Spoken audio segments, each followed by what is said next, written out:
श्री हरि शरणम। कैसे हैं आप सभी? जीवन प्रबंधन की इस नई श्रृंखला में आप सभी का स्वागत है। कल जो चर्चा हमारी चल रही थी वह थी कि मानव जीवन में आने वाले शरीर से संबंधी जो रोग हैं उनके कारण क्या हैं, और आज हम चर्चा करने वाले हैं एक संक्षिप्त चर्चा कि इन शारीरिक अनेकों रोगों के निवारण स्वरूप सरलतम उपाय क्या हो सकते हैं।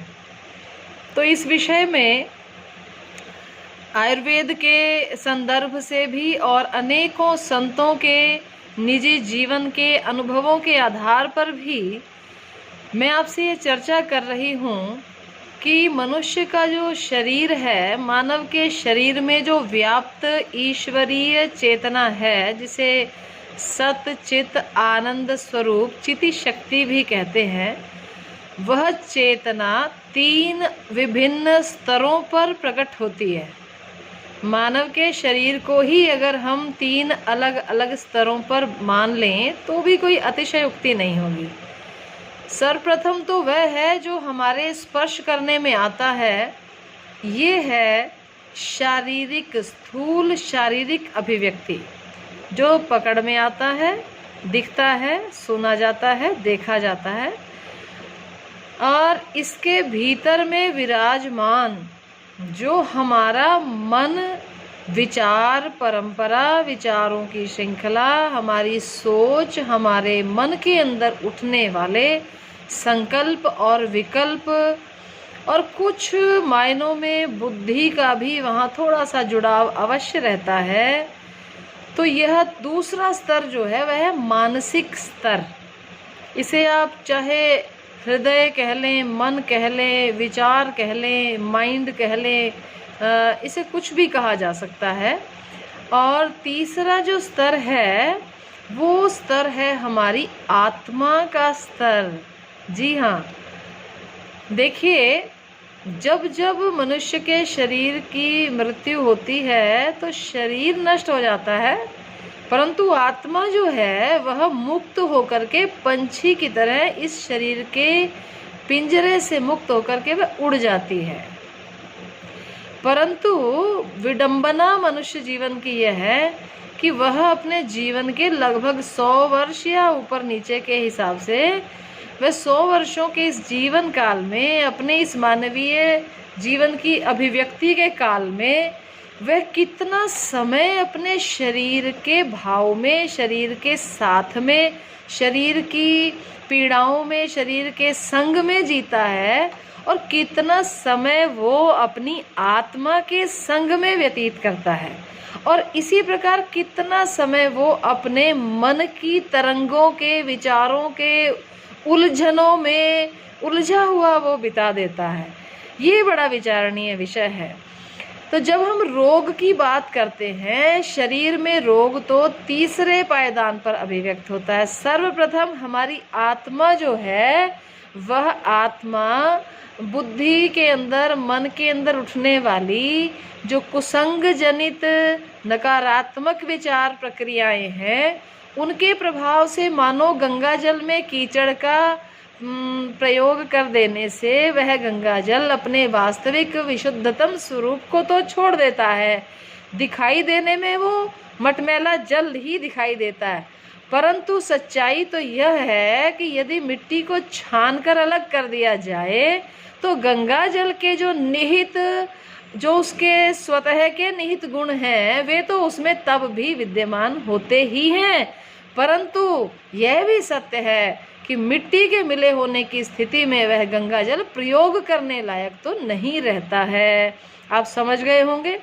ठीक इसी प्रकार से जो आत्मा हमारे शरीर में बैठी है, उस आत्मा के स्तर पर यदि हम जीवन को जीना प्रारंभ कर दें और मन के अंदर उठने वाली कीचड़ रूपी जितनी काम, क्रोध, लोभ, मोह आदि के वशीभूत होकर के जो तरंगें उठती हैं, जो विचार प्रक्रिया चलती है, उसके कीचड़ से अपनी आत्मा को प्रभावित न होने दें, तो फिर यह शुद्ध गंगा जल हमारा मन भी जो है धीरे धीरे आत्मा के प्रभाव से मन को पवित्र रखना है। मन बुद्धि के पवित्र रहने पर यह शरीर 100% निरोगी ही रहेगा, इसमें रोग आने की संभावना नहीं है। और यदि पूर्व के अनेक जन्मों में से किसी एक जन्म में किए हुए हमारे ही कर्म के जो संचित हमारे भोग थे वे उदयमान होकर के आज हमारे शरीर को पीड़ित कर दें, तो भी यह नहीं सोचना चाहिए कि हम तो हमेशा आत्मा के भाव में जी रहे हैं, हमारे मन में हमेशा सकारात्मक सोच रहती है, फिर रोग क्यों आया। तब वहाँ पर यही विधान है। बड़े बड़े महापुरुषों के, स्वामी रामकृष्ण परमहंस जैसे महापुरुषों के जीवन में भी कैंसर जैसा रोग आया, परंतु उनका तो जीवन भाव समाधि में ही बीत गया। तो वह रोग आने का कारण अवश्यमेव किसी सुदूर, किसी पूर्व जन्म के उनके संचित कर्मों का फल रहा होगा, अथवा समर्थ को नहीं दोष गोसाई, उन्होंने अवश्यमेव दयालु कृपालु स्वभाव के कारण किसी पीड़ित व्यक्ति के दुखों को अपने शरीर पर ले लिया होगा, ऐसा भी संभव है। तो अब हमें तो विचार यह करना है कि हम इन अपनी मानसिक तरंगों को शांत कैसे करें। शरीर को शांत करना है, शरीर को स्थिर करना है, एक बात तो यह है। दूसरी बात, अपने मन की जो हमारी मानसिक व्यवहार की जो हमारी विचार प्रक्रिया है उसको हमने स्वस्थ रखना है, सकारात्मक रखना है। तीसरा जो हमारा आध्यात्मिक स्तर है, आत्मा का स्तर, उस स्तर पर भी हमें अपने आप को पहचान करके ऊंचा उठाना है, नीचा नहीं गिरना है। तो इन 3 स्तरों पर जब हम कार्य करना प्रारंभ कर देंगे तब निस्संदेह रोगों से मुक्ति हो जाएगी। बड़े बड़े रोग जो आ भी चुके हैं वे लौट जाएंगे, ऐसा मेरा मानना है। तो शरीर को प्रसन्न रखने के लिए, शरीर को स्थिर एवं सुखी रखने के लिए योग के आसन बताए गए हैं। स्थिरम सुखम आसनम। हम इसका अभिप्राय ये नहीं कि केवल योगाभ्यास करने को कह रहे हैं। इसमें मेरा ये भाव है कि जब कभी भी आप जहाँ कहीं भी बैठते हैं या आप खड़े रहते हैं, जब आप चलते हैं, जब आप सोते हैं, तो इन चारों अवस्थाओं में आपके शरीर की जो स्थिति है वो स्थिर और सुखपूर्वक होनी चाहिए, जिसको आजकल पोस्चरल डिफेक्ट के नाम से लोग बहुत प्रचारित कर रहे हैं। पोस्चर कहते हैं शरीर की स्थिति, शरीर की आकृति। उठते बैठते चलते और सोते समय आपका शरीर जो है वो बिल्कुल शांत और शिथिल और बिल्कुल आराम की स्थिति में होना चाहिए। तो इस प्रकार से जैसे लेटते समय शवासन है और खड़े होते समय भी आपको ताड़ासन की प्रक्रिया में कैसे खड़े होना है, विश्राम अवस्था में विश्राम आसन में कैसे खड़े होना है, बैठेंगे तो फिर आपके लिए वज्रासन है, सुखासन है, सिद्धासन है, पद्म आसन है, इस प्रकार बैठने के भी आसन हैं। और चलते हुए भी आपकी जो प्रक्रिया है वह भी किस प्रकार से है। तो योग कहता है कि आपकी जो स्पाइनल कॉर्ड है, रीढ़ की जो हड्डी है, वह बिल्कुल ऐसे सीधी होनी चाहिए। वो सीधी रहेगी तो बहुत सारे जो तंत्रिका तंत्र के जो आपके स्पाइन के या मसल्स के जो रोग हैं वो शरीर को नहीं पकड़ेंगे जल्दी, यदि आपका शरीर स्थिर और सुखी आसन में हमेशा रहता है, आपका पोस्चर अगर सही रहता है। अब बात सबसे बड़ी आई है कि शरीर जो है ना वो अपने सुख को कब त्यागता है।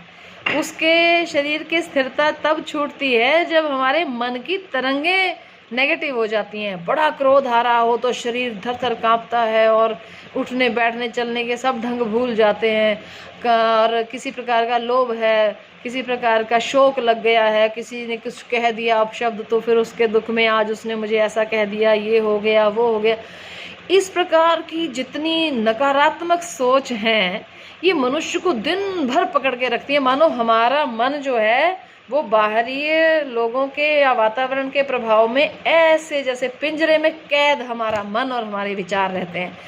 तो अपने मन को देखिए, अब जब हमने प्रारंभ ही किया था तो पाचन तंत्र के रोगों से किया था कि हमारा पाचन बिगड़ता है, फिर कब्जी और एसिडिटी और गैस इस प्रकार की समस्याएं, उनसे फिर ब्लड प्रेशर, डायबिटीज़ और हार्ट आदि की समस्याएं, या ब्रेन स्ट्रोक या समस्त प्रकार की शारीरिक पीड़ाओं की समस्याएं शुरू होती हैं। तो इसमें रात्रि विश्राम से पूर्व आपको केवल 5 मिनट के लिए इस प्रकार से मुस्कुराते हुए बैठना है और गहरी सांस को धीमे धीमे से शरीर में भरें। तो ये सोच करके भरें कि आहा, आज का दिन मेरा बहुत ही सकारात्मक हुआ और आज का दिन जो है, आज मैं बहुत प्रसन्न रहा, मेरे जैसा सुखी व्यक्ति संसार में कोई नहीं है। और ऐसा कहते हुए जब नाक से सांस वापस छोड़ें तो ये सोच करके छोड़ें कि भाई जितनी मेरे साथ आज कोई बुरी चीज़ें घटी हैं वो सब मेरे विचारों से बाहर निकल जाएं। तो इस प्रकार से बारंबार 5 बार, 7 बार, 10 बार इसी का अभ्यास करना है आपको। इसको कहते हैं ऑटो सजेशन। ऑटो सजेशन माने स्वयं से वार्तालाप करना है, अपने मन से स्वयं बातचीत करनी है कि मैं प्रसन्न हूँ और मेरी अप्रसन्नता के जितने कारण हैं वो सारे नाक से एक्सहेल करके बाहर निकालते जाएं। तो इस प्रकार से सवेरे उठकर भी और दोपहर में भी जब थोड़ा सा पेट में भोजन की अवस्था को भोजन खाए 2-3-4 घंटे हो चुके हों उस समय पर, रात्रि में भी विश्राम से पूर्व ज़्यादा गहरे सांस तो नहीं, लेकिन ब्रेन को ऑटो सजेशन जो है ये आपको देना है। और मन को स्वस्थ करने का एक सरलतम उपाय जो मैं अब आपको बताने जा रही हूँ वो ये है कि आप अपने या तो मोबाइल आजकल सबके पास है, उसके अंदर हर 10 मिनट, हर 15 मिनट, हर 5 मिनट का एक अलार्म लगा दीजिए और वो अलार्म जब बजे तो वो आपको याद दिलाए कि मुझे एक बड़ा ज़रूरी काम करना है। वो ज़रूरी काम क्या है जानते हो? मन को प्रसन्न करने का एक तरीका है। क्या? कुछ भी कर रहे हो, जब अलार्म बजा तब याद आया और तब क्या करना है? मुस्कुराना है। बस जहाँ जिस हालत में बैठे हैं, चाहे अकेले बैठे हैं, पढ़ रहे हैं, तो एक बार पुस्तक बंद करके ज़रा मुस्कुरा लीजिए। बस मुस्कुराइए और मुस्कुराते हुए सोचिए कि I am the happiest person on this land. मैं बहुत प्रसन्न हूँ। कितनी खुशी की बात है कि आज मैं इतना सभी अंगों से पुष्ट हूँ, इतना अच्छा दिन है। अगर बहुत गर्मी लग रही है, बहुत धूप है, तो इस बात पर मुस्कुराइए कि आज भगवान सूर्य इतनी गर्मी, इतनी उष्मा डाल रहे हैं, आज तो धरती को पूरी हीट मिल जाएगी। जिस प्रकृति जिस तरीके से, जिस ढंग से आपको रखना चाहती है, उसी में आपको केवल मुस्कुराना है। हर 5-10 मिनट के बाद मुस्कुराइए। इसमें अपना क्या जाता है? आप अभी मुस्कुरा कर देखिए तो केवल मुस्कुराने मात्र से ही सारे रोग, सारी मन की विपत्तियां, सारे मन के दुख शोक सब समाप्त हो जाते हैं। तीसरे स्तर की बात करें, वह आत्मा का स्तर। आत्मा को मजबूत कैसे बनाया जा सकता है? उसके तो 2 ही तरीके हैं, परमात्मा का चिंतन और सत्य शास्त्र का चिंतन और परमात्मा के नाम का बार बार उच्चारण। नाम का उच्चारण करें, माला में जप करें, या तो किसी भी भगवान से संबंधित सत शास्त्र का अध्ययन करें। श्री राम, श्री जानकी जी के उत्तम चरित्रों को, श्री कृष्ण राधा के, भगवान शिव के परिवार के उन उत्तम सुंदर सुंदर चरित्रों का बार बार चिंतन करें, उनका पठन करें और अपने आप को उस परमात्मा की संतान के रूप में मानकर चलें, या उनके साथ अपना कोई संबंध जोड़ लें। जिनका प्रेम का संबंध हो तो भाई हनुमान जी को अपना पुत्र बना लीजिए, कृष्ण को पुत्र बना लीजिए, उनकी माँ बन जाइए और फिर देखिए आपकी आध्यात्मिक उन्नति भी होने लग जाएगी। ऐसा संबंध बनाएं, विशुद्ध जीवन को जिएं और निरोगी रहें। हरि ओम तत्सत। ये श्रृंखला आगे चलती रहेगी, सब्सक्राइब कर लीजिएगा और इसी प्रकार से हम मुस्कुराते हुए मिलते रहेंगे। हरि ओम तत्सत।